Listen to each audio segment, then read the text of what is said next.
no miojo, mas eu te ensino as matérias que tu tem até nojo. Então senta aí e começa a quebrar ATP pra ter energia, pra tua mente processar e entender que a probabilidade de você ir bem no Enem tá ligada direto aos meus raps também. Então começa com humanas, só sei que nada sei, mas sei que saí da vida e pra história eu entrei. Se o clima esquenta e tua caneta falhou, fica tranquilo, a esfera dela dilatou com calor. Eu sou flúor com oxigênio, dá pra completar, evoluir melhor que o Darwin poderia imaginar. Se tinha uma pedra no caminho, pode crer que eu já chutei absoluto no rap. Eu nasci pra ser rei, crio uma sociedade aos modelos de Durkheim. O mecanismo dela própria é que diz pra onde vai minha inspiração, Thomas Edison dizia.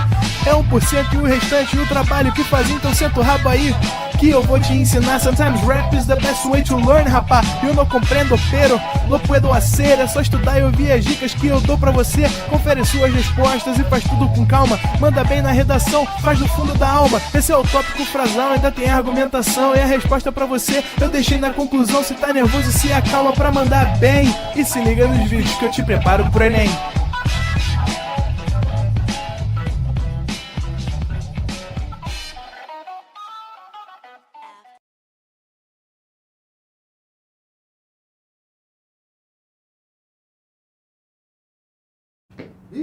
Estamos ao vivo, estamos online?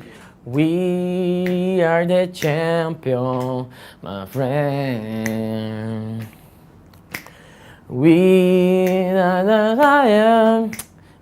E como é que vocês estão nesse clima de quem tá chegando ao final, não é isso? Agradecido pelo ano, já tô em clima de Natal, né? Quase que parece que a prova já é amanhã.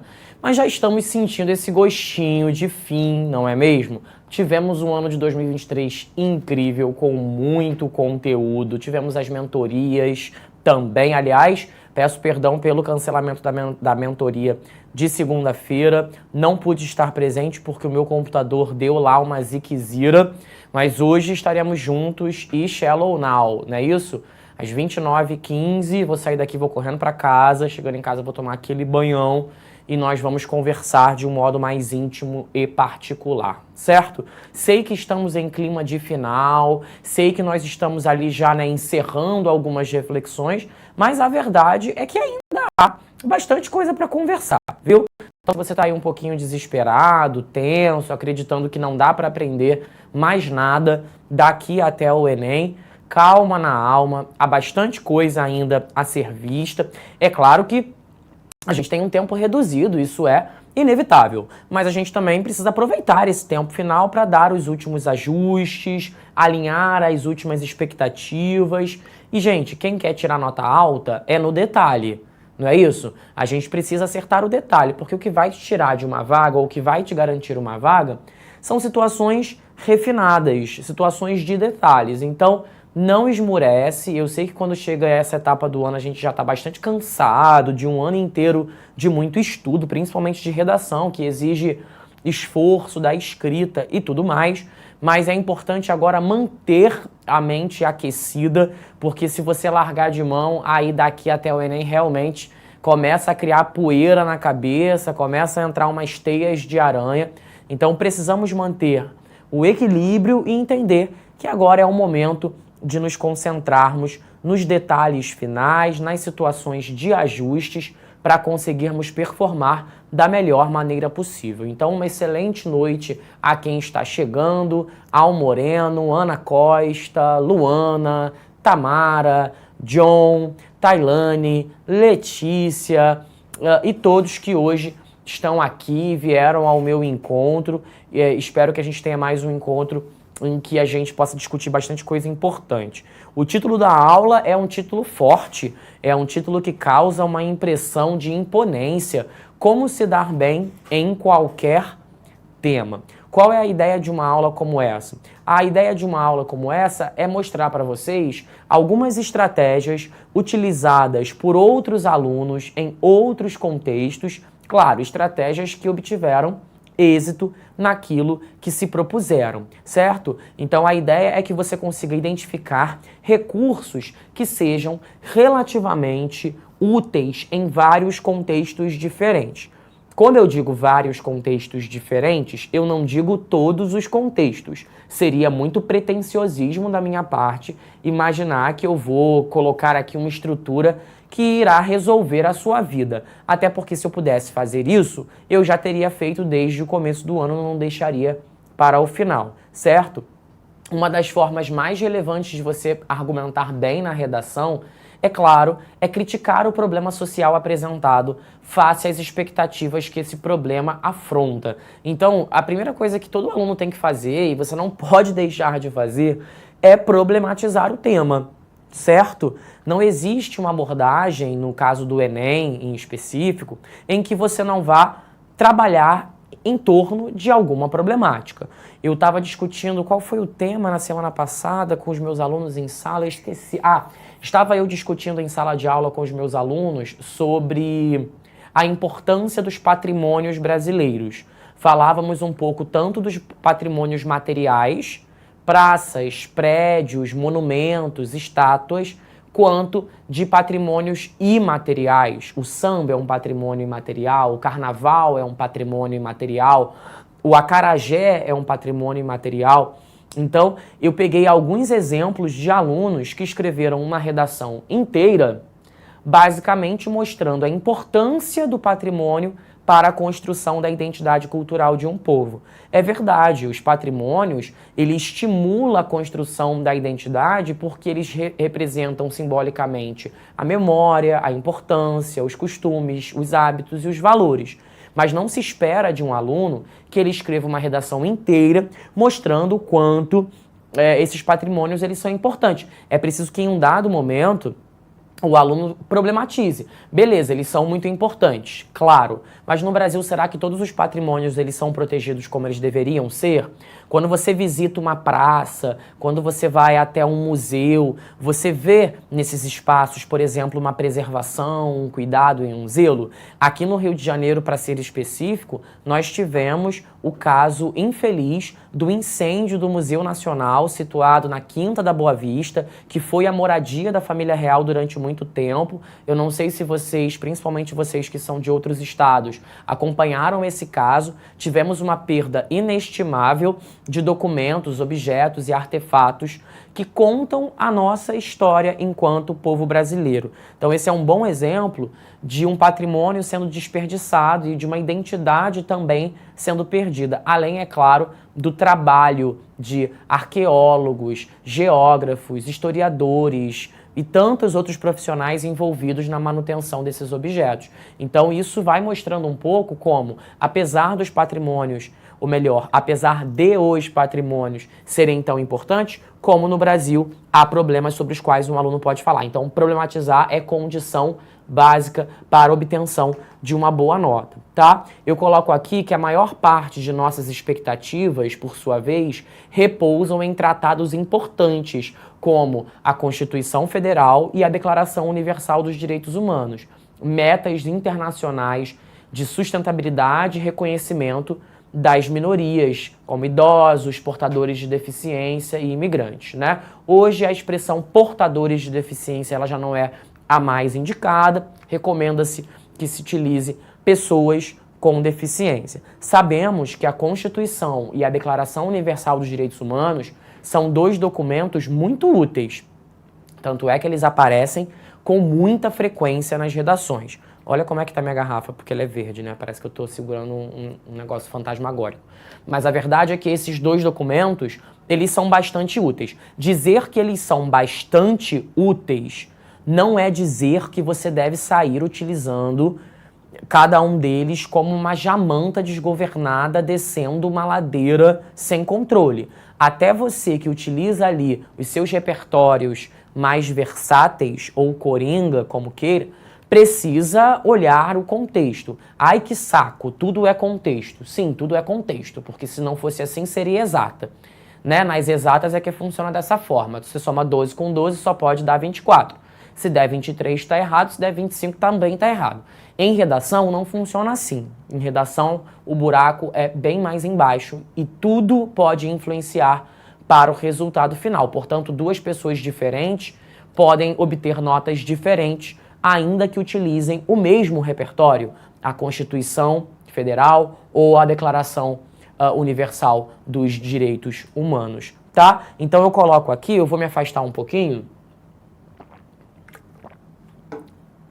Vou me afastar um pouquinho da tela para que você possa printar alguns trechos que eu comento a respeito da Constituição Federal. Direitos individuais e coletivos, direitos sociais, direitos de nacionalidade, direitos políticos, direitos relacionados à existência, organização e à participação em partidos políticos. Gente, claro que isso aqui não representa 10% do que está presente na Constituição Federal de 1988, tá? Eu coloco esses exemplos porque eu considero que são menções relevantes e úteis. O artigo 5º, o artigo 14, né, são artigos que se encaixam em muitos contextos importantes. Então, se você quer, deixa eu me afastar mais para ficar melhor para você printar, a galera do print pode printar aqui se sentir à vontade ou se achar que tem a necessidade, tá? E eu vou falar um pouquinho sobre os direitos políticos. Vamos observar uma redação que faz o uso justamente desses direitos políticos, tá? Então, o que os direitos políticos informam pra gente? Permitem a um indivíduo, através de direitos públicos subjetivos, exercer sua cidadania, participando de forma ativa dos negócios políticos do Estado. Está elencado no artigo 14. Portanto, é direito do cidadão brasileiro participar da vida social e política. Não só quando você vai até as urnas e aperta o verdezinho, mas no que diz respeito a todos os processos políticos que ocorrem cotidianamente, dos mais simples aos mais complexos. Quem foi de print já printou? Eu posso passar aqui. Por que eu escolhi estes trechos e não outros? Porque eu considero que estes trechos são versáteis o suficiente para caberem em muitos contextos diferentes. Veja que eu disse muitos contextos, eu não disse todos os contextos do universo. Eu não quero ninguém perdendo ponto no ano que vem em repertório e dizendo que foi o David quem disse que eu podia usar em qualquer tema. Eu quase nunca uso essa coisa de sempre e nunca. Eu sou muito cauteloso com relação a essas coisas de sempre e nunca, e vocês que me conhecem sabem disso, certo? Muito bem, vamos dar uma observadinha no tema que fala sobre o desinteresse dos jovens pela política brasileira. Tema interessante, um tema que vai tratar a respeito do perfil do jovem em relação ao fazer político. Muitas pessoas alimentam e reverberam esse discurso de que política é uma coisa chata, monótona, confusa. Opa, peraí que o meu passador saiu desvairadamente, voltando aqui.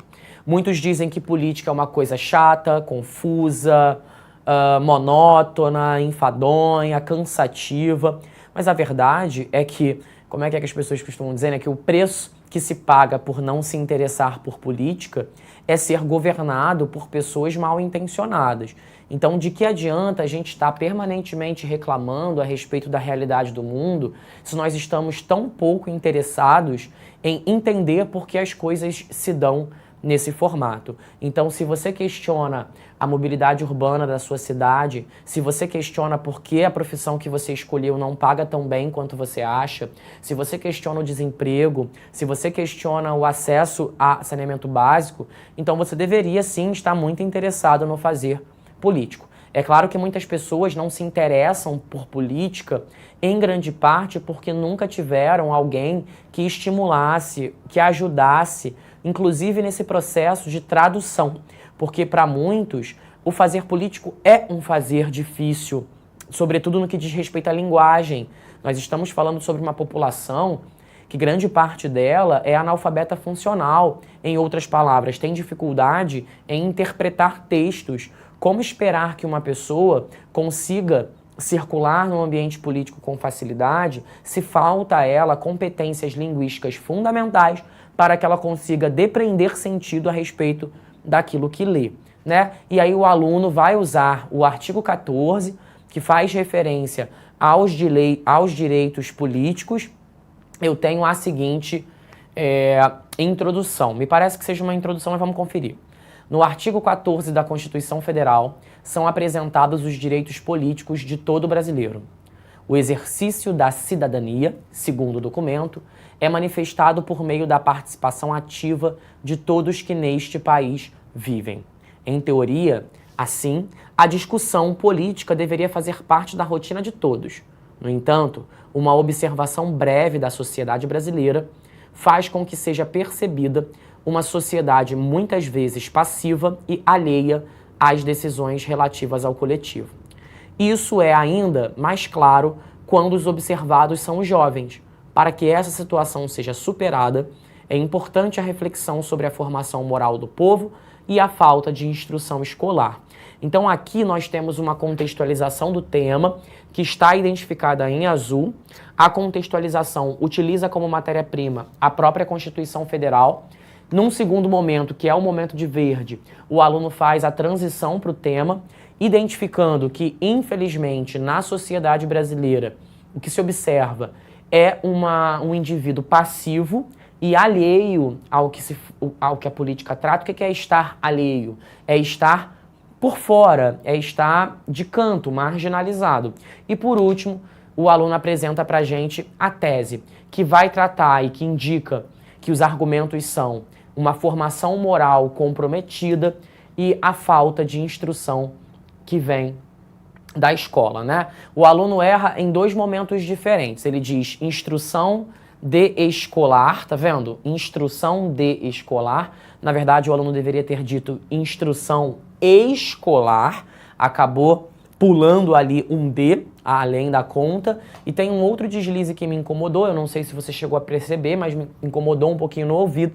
Foi a presença dupla da palavra sociedade, percebe? Nesta linha e na linha logo abaixo, seria interessante fazer a troca ou da primeira menção ou da segunda menção, tá? É claro que ninguém vai sair perdendo 40 pontos assim de cara só porque repetiu uma palavra.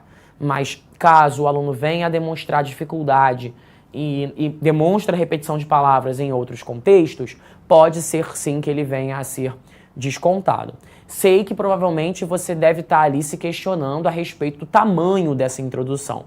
É uma crítica comum que os alunos fazem às introduções que eu mostro aqui. Mas é importante que vocês saibam que essas introduções, quando elas ficam grandes para vocês que estão lendo, alguns fatores precisam ser considerados. Nós estamos falando de uma letra que foi digitada no PowerPoint. Nós não estamos falando de uma letra de caderno, objetivamente. E outra, os alunos que conseguem produzir introduções assim, com um pouco mais de volume, são alunos que serão econômicos no tamanho da letra, não tem jeito, sabe? E aí, gente, eu acho que é muito importante agora, faltando tão pouco tempo para o Enem, que vocês comecem a se preocupar mais profundamente com letra. Eu tenho visto muitas redações na plataforma com letras muito, muito grandes.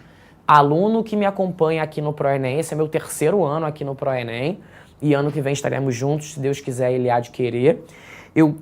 Meu aluno sabe que na primeira aula do ano eu comento, lá em fevereiro, quando a gente está preparando o terreno, eu digo, o aluno do Enem tem que apresentar uma letra pequena. Treinem a letra de vocês ao longo do ano. Nós tivemos um ano inteiro para conseguir reduzir a letra. Não dá para chegar ao Enem com letras cavalares. A gente precisa apresentar uma letra pequena. Ai, mas a minha letra não é pequena. Pois é, mas devia ser. Né? Eu tenho uma letra, né? A minha letra não é exatamente uma letra pequena, eu diria que é uma letra mediana. Quando eu fiz Enem no ano passado, eu não usei o tamanho da minha letra normal, eu usei um tamanho reduzido. O fato da minha letra ser diferente é fora do vestibular, quando eu estou escrevendo em casa, no meu caderno, na minha agenda. Mas se eu vou escrever para um vestibular, eu preciso apresentar uma letra pequena, porque é muito difícil você conseguir obter um super nível de profundidade se a tua letra é um trambolhão, não é um negócio lá violento, tá? Então é preciso conseguir equilibrar melhor o tamanho da letra. Temos alguma pergunta já? Cadê? O que ajuda muito é comprar aquelas canetas.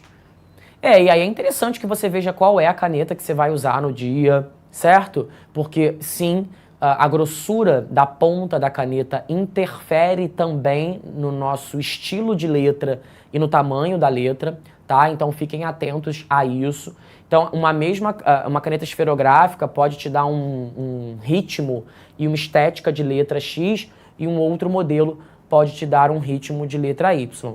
Não cabe mais, né? Estamos aí faltando pouco tempo para o Enem, você ficar escrevendo redação no computador ou escrevendo redação no bloco de notas do seu celular. Tem que escrever redação com a mão, e é isso, sabe? E desfazer daquela caneta Stabilo, daquela caneta Nanquim, qualquer caneta que não seja esferográfica, certo? O que é uma caneta esferográfica? Aqui tem uma esfera na ponta, ok? Vamos lá? E quem não tem uma caligrafia bonita faz o quê? Bom, a noção de beleza, Samira, ela é uma noção subjetiva, né? E que bom que ela é subjetiva, porque imagina só se todos nós tivéssemos que imprimir uma mesma estética de letra para agradar uma suposta noção de beleza. Ela não precisa ser bonita, até porque bonita ou feia varia de pessoa para pessoa, certo? Ela precisa ser legível. Agora, se ela é bonita ou é feia, vamos deixar isso para uma conversa pessoal. Não entra aqui em discussão essa reflexão. Tudo bem? Bom, eu gosto bastante da introdução, acho que ela satisfaz. O aluno usa a Constituição Federal, mas é importante, ele usa a Constituição Federal de uma maneira que faça sentido. Usar a Constituição Federal de uma maneira que não faça sentido, em nada isso é útil, tá? Voltei aqui para a Constituição Federal, vamos falar um pouquinho agora sobre os direitos sociais. Antes falávamos sobre os direitos políticos, o tema tinha a ver com política. Vamos falar um pouquinho agora sobre os direitos sociais. Os direitos sociais, aqui ó, o valor dos museus para a sociedade brasileira. Eu comentava agora há pouco a respeito do incêndio no museu da Quinta da Boa Vista. Nem imaginava que surgiria esse insight para nós falarmos sobre o valor dos museus. Peguei o artigo 6º da Constituição Federal. Se você jogar esse joguinho no seu celular durante 5 minutos, você faz essa nota aqui que está na minha mão apenas jogando. Se você joga esse joguinho por 10 minutos, é isso daqui que você faz. Se você joga esse jogo no seu celular durante 30 minutos, olha o tanto que você recebe. Não para por aí, pessoal. 1 hora por dia, você faz isso daqui. 2 horas por dia, é isso que você recebe. 3 horas por dia, isso daqui está na sua conta. E isso só jogando um joguinho de celular. Você quer ter acesso a esse jogo 100% grátis, sem pagar nada? Se você quiser, é só você clicar em algum lugar dessa tela. Mas aproveita, eu não sei até quando que vai ficar disponível. E galera, fica tranquilo, eu vou disponibilizar o jogo de graça para vocês, tá? Eu já tenho acesso, eu não preciso te vender nada. Na verdade, eu vivo jogando esse jogo, então eu não preciso disso. A minha fonte de renda vem desse jogo, tá? Não preciso te vender nada. Então se você quiser ter acesso a ele, clique em algum lugar dessa tela.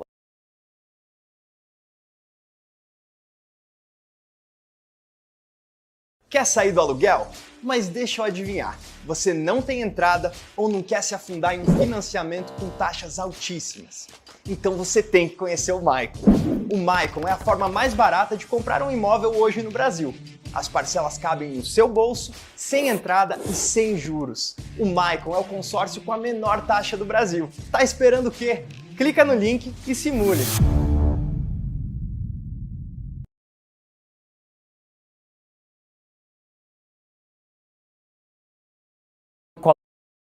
Museu não acha que ele tem nada de interessante, de relevante, que faça sentido para você, por que você desejaria ir?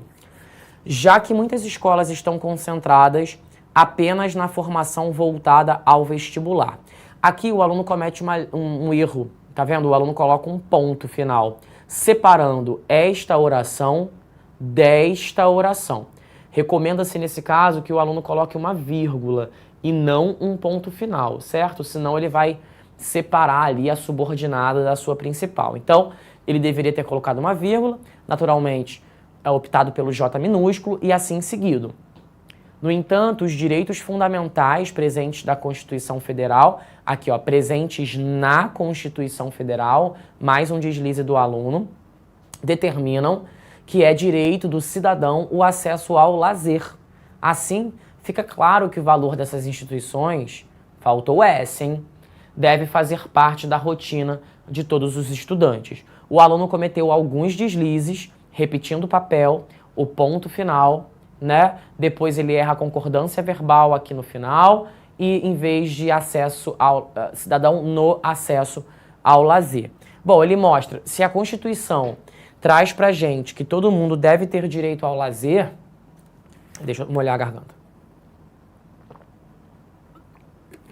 Seria interessante que as escolas estimulassem sim a ida aos museus. Não que o museu seja só lazer. Na verdade, os museus eles podem se transformar também em uma ferramenta muito poderosa de educação, de ensino, portanto. Mas não deixa de ser uma forma de lazer, um lazer educativo, ainda assim um lazer. Essa discussão me lembra um pouco o tema do Enem que falava sobre o acesso ao cinema. O cinema, ele é também uma forma de lazer, não é mesmo? E embora ele seja uma forma de lazer, ele não deve ser visto com desimportância, porque a gente tende a criar essa relação hierárquica de valor. Lazeres no dia a dia das pessoas deveriam ter menos espaço do que outras coisas, né? Como se eles fossem um privilégio. Ah, é um privilégio ir ao cinema, um privilégio ir ao teatro, um privilégio ir ao museu. Na verdade, não tem nada de privilégio nisso, deveria ser uma condição básica para todas as pessoas e nós não podemos naturalizar o fato de que pessoas pobres, menos afortunadas como queiram, não têm acesso a isso, né? Ah, pois é, ganham um salário mínimo, tenho que fazer escolha, né? Que é comer e pagar roupa e transporte. Não, as pessoas, inclusive as pobres, aliás, sobretudo as mais pobres, é que devem sim ter direito à educação e acesso a esses espaços de relaxamento, de divertimento, de aprendizado também, tá? Então aqui você tem um tópico frasal destacado em azul e o restante do parágrafo destacado em verde. Beleza? Alguma pergunta, gente? Sobe um pouquinho pra mim, Renan, por favor, para ver se alguém perguntou alguma coisa. Mais um pouquinho. Mais um pouquinho. Museu não é lazer. Baixa um pouquinho essa frase. Baixa um pouquinho. Sobe um pouquinho. Bom, alguém comenta... Aqui. O Jander Silva comenta: museu não é lazer. Eu acho, Jander, que o que você quer dizer é que museu não é só lazer, né?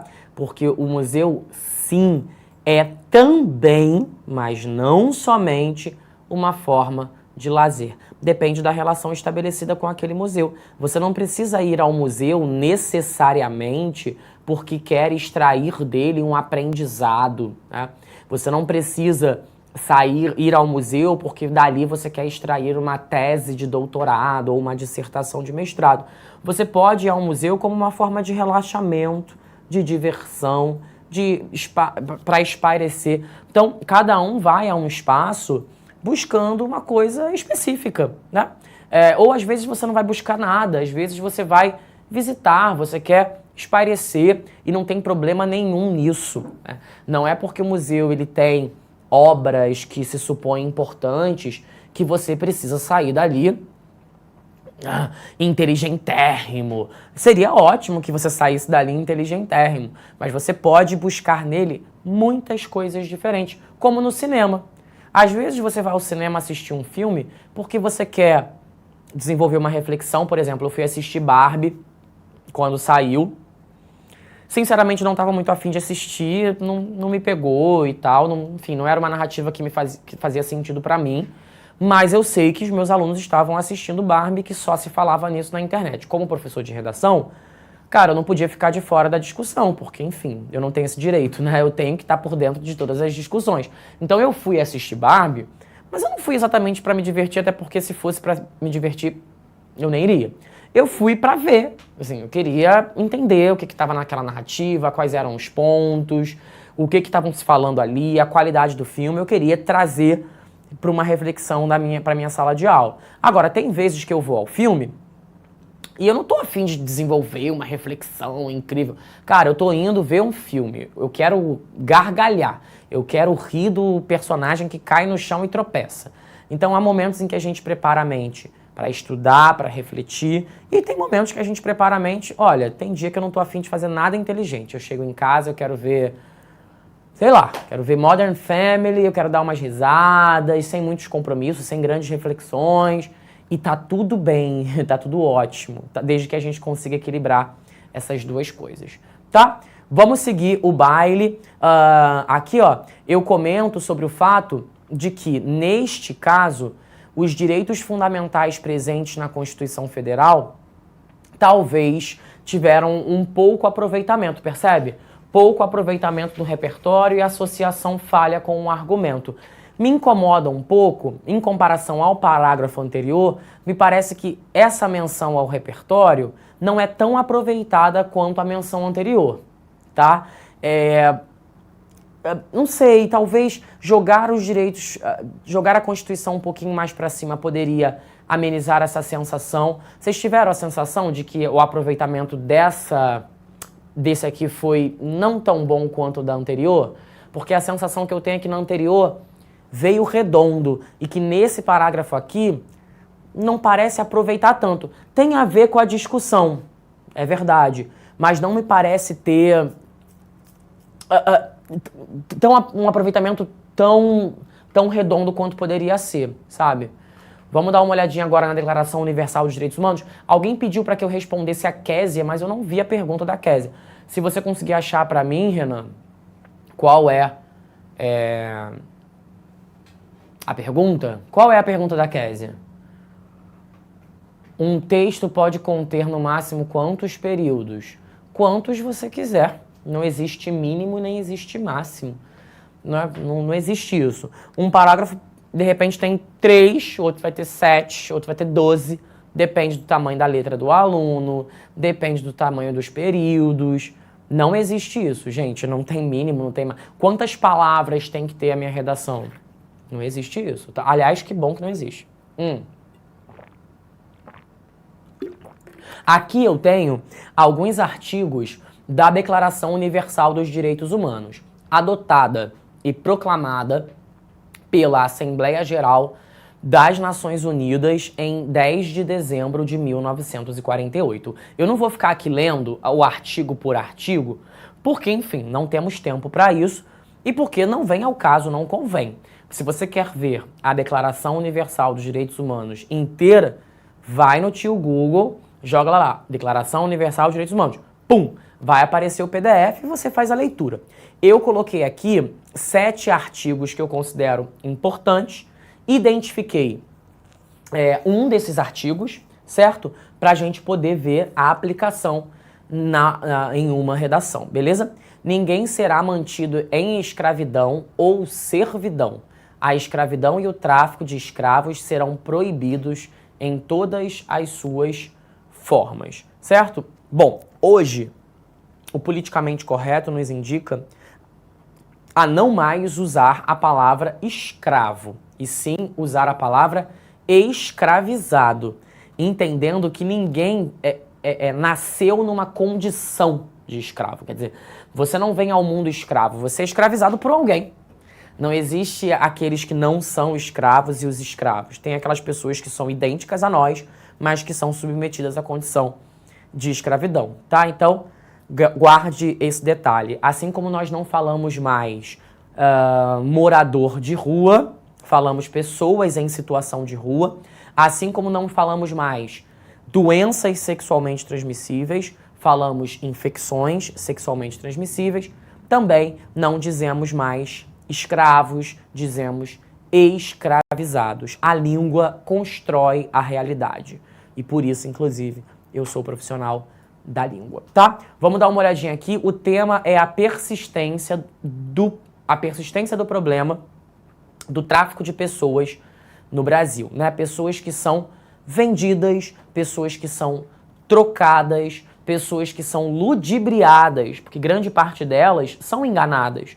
Acreditam que estão indo trabalhar em algum lugar, quando na verdade estão sendo traficadas sem sequer reconhecer que de fato estão sendo traficadas. E normalmente o tráfico de pessoas está associado também a outras práticas criminosas, porque essas pessoas que são traficadas, muitas vezes elas vão trabalhar em condições de prostituição ilegal, elas vão ser submetidas a, por exemplo, a transitarem com drogas, então o tráfico de drogas ele também vai se aproveitar do tráfico de pessoas. O tráfico de órgãos também vai se aproveitar do tráfico de pessoas. Enfim, há várias outras camadas que se desdobram com o tráfico de pessoas. O aluno diz o seguinte: o tráfico de escravos, nota mental, corrige a palavra do aluno, o tráfico de escravizados. Fez parte da formação histórica do Brasil.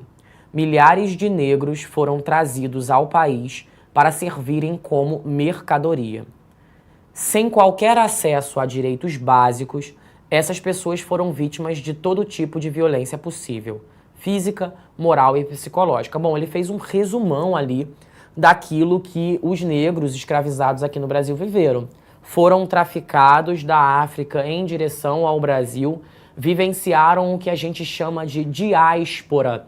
O que é a diáspora? O movimento de diluição de um povo que se encontra em uma determinada área, mas que por muitas razões é diluído, né?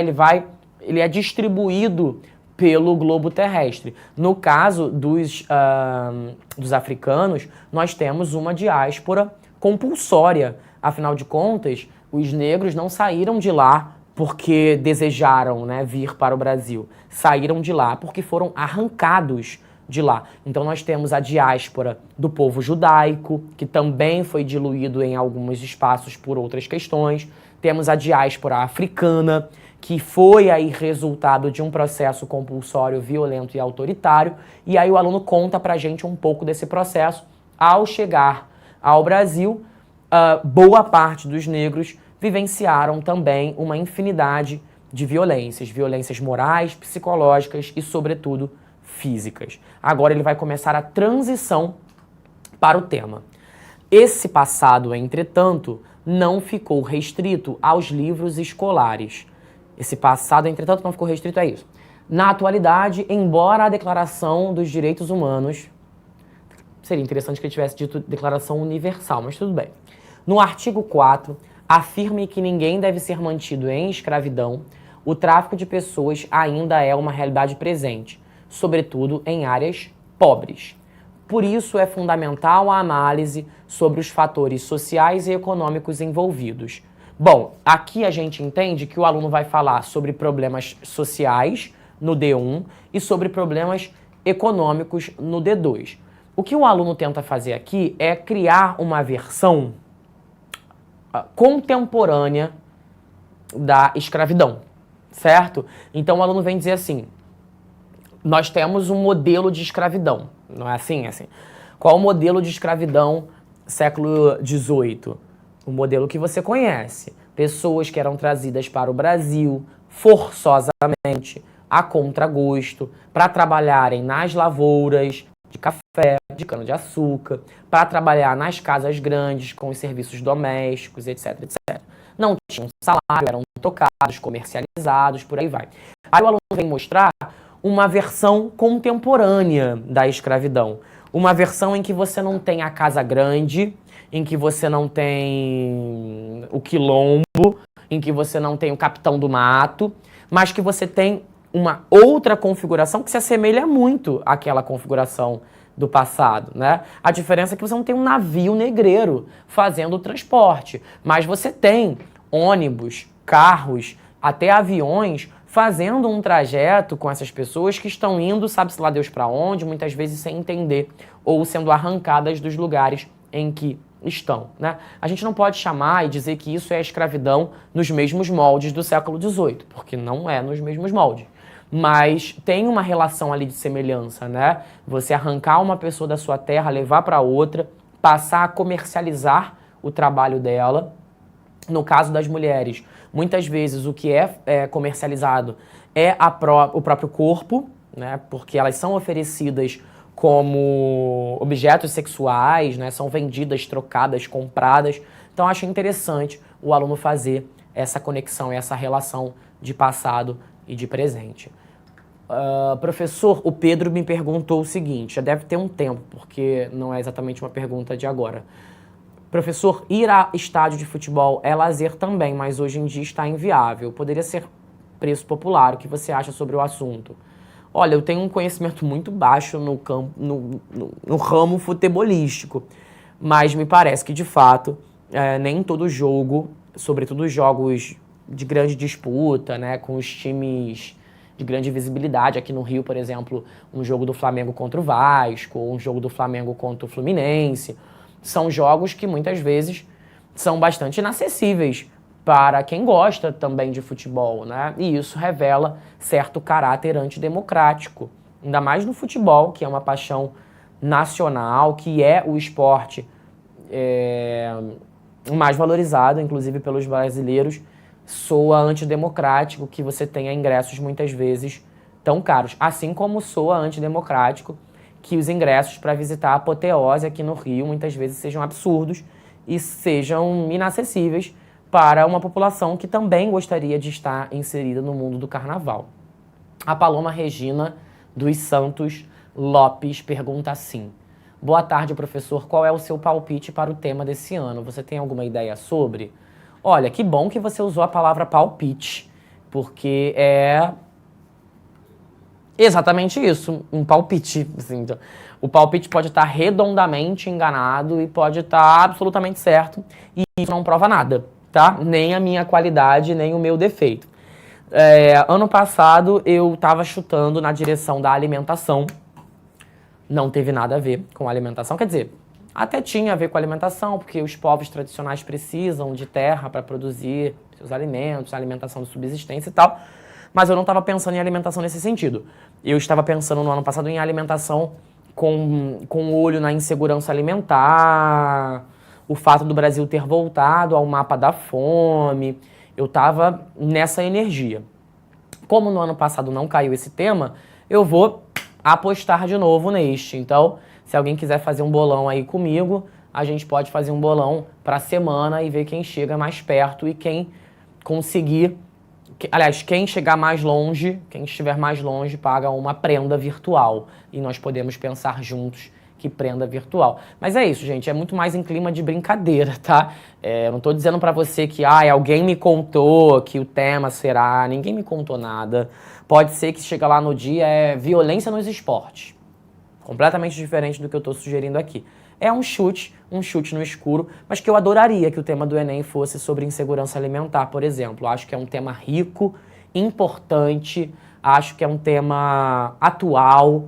Lembram da Covid-19 com pessoas nas portas dos supermercados catando restos de comida, pé de frango, pescoço, pele, para se alimentar? Aqui no Rio a gente teve esse caso, por exemplo, né? Eu acho que tudo isso é muito simbólico para a necessidade da discussão sobre a fome, porque o Brasil levou muitos anos para conseguir sair do mapa da fome. Com a Covid-19 e todo o desdobramento econômico dessa pandemia, infelizmente voltamos a aparecer nos países em que a insegurança alimentar é muito forte. Enfim, eu amaria que apareceria, tá? É um tema que eu vou escrever redação esse ano também, né? Então é um tema que eu acharia legal se aparecesse lá. Acho que geraria coisas legais, tá? E vocês estão com qual energia? Vocês estão querendo o quê? Estão chutando pra onde, assim? Professor, o senhor acha que o tema pode ser sobre o limite do humor? Ai, tomara que não. Gente, tomara que não, porque eu acho esse tema chatíssimo, os limites do humor. Quando uma pessoa me pergunta, professor, você acha que o humor tem limite? Eu fico, meu Deus, que ano é hoje? Eu fico com a sensação de que estamos discutindo coisa de 10 anos, sabe? Porque pra mim é tão claro que a gente não pode falar sobre qualquer coisa ignorando a humanidade, o respeito, o bom senso. Pra mim isso é tão óbvio que eu acho que deveria ser óbvio pra todo mundo, mas é isso, né? Não é David-centrismo, o mundo não gira em torno do meu umbigo e outras pessoas podem pensar outras coisas, mas eu confesso que esse tema me deixa um pouco preguiçento, porque, caramba, de novo a gente vai ter que explicar que não é legal brincar com a cor de alguém, com a orientação sexual de alguém, com a identidade de gênero de alguém. Então, fico um pouco preguiçento, não gostaria que fosse esse tema não, tá? Professor, durante a redação, posso trazer ideia de que não é escravo e sim escravizado, explicar essa visão? Pode, eu acho inclusive super interessante, Isabelle, que você proponha essa discussão, porque a mudança do vocábulo, ela demonstra também uma mudança de olhar sobre o que você está vendo.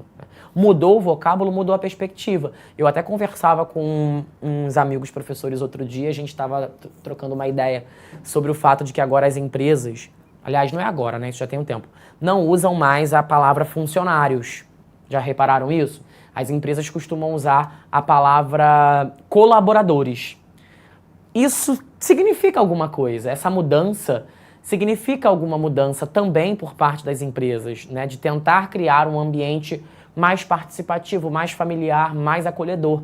Então, quando você muda um vocábulo, você imprime uma noção ideológica diferente. É interessante pensar nisso. Que ideia funcionário me traz? E que ideia colaborador me traz? São ideias muito diferentes, tá? Bom, eu vou ficando por aqui. Vamos bater um fotão juntos, então, pra gente registrar esse momento icônico. Pegue o seu celular, vamos fazer isso? Vamos bater uma foto aqui da tela do seu computador, da sua televisão.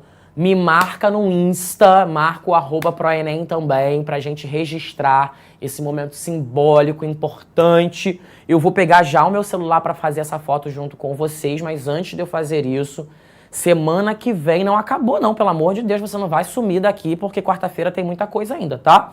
Começamos a reta final, quem viver, verá. Tá? A gente tem muita coisa, eu vou colar aqui da minha listinha, que tá bem ali na minha frente no meu quadro. A gente tem Você Decide na semana que vem, vocês decidiram e aqui vocês mandam, então os professores darão aulas de conteúdos votados por vocês. Aí a gente dá início à semana de véspera para a prova de linguagem. Vai ter muita linguagem, muito português, vai ter muita redação em tudo que aparece no primeiro dia da prova. Tem aulão de véspera, tem gabarito no dia da prova. Eu vou sair lá do Enem, vou sair da prova do Enem, vou correndo pra cá, venho correndo pra gente poder conversar, eu e os outros professores. Então, vai ser um momento muito intenso, de muita atividade, mas a gente também tá muito animado com tudo que tá por vir, tá? Não some, não desiste, não acabou. A gente vai dar início a esse projetão final que o ProEnem tá preparando para você, tá? Vamos dar aquela registrada, então, deixa eu pegar o meu celular aqui. Vamos registrar esse fim, né? Tivemos um ano incrível. É um fim, mas não é exatamente um fim, tá? É o fim das aulas regulares. Na semana que vem, a gente começa numa outra direção. Vou bater a minha fotinha, você bate também aí da sua casa. Registrei. Me marca, tá bom? David ou Davi, para quem me segue no Instagram. Marca o ProEnem também, registra esse momento de alegria, porque é também um momento de alívio, né? A gente aprendeu muita coisa e agora nós vamos alinhar os pontos que faltam e certamente vamos performar da melhor forma possível. Você tirou sua foto? Tirou sua foto? Tô fazendo várias poses, hein? Tá? Isso é tudo que eu consigo entregar, não consigo entregar mais do que isso. Escolha a melhor posição que você achar.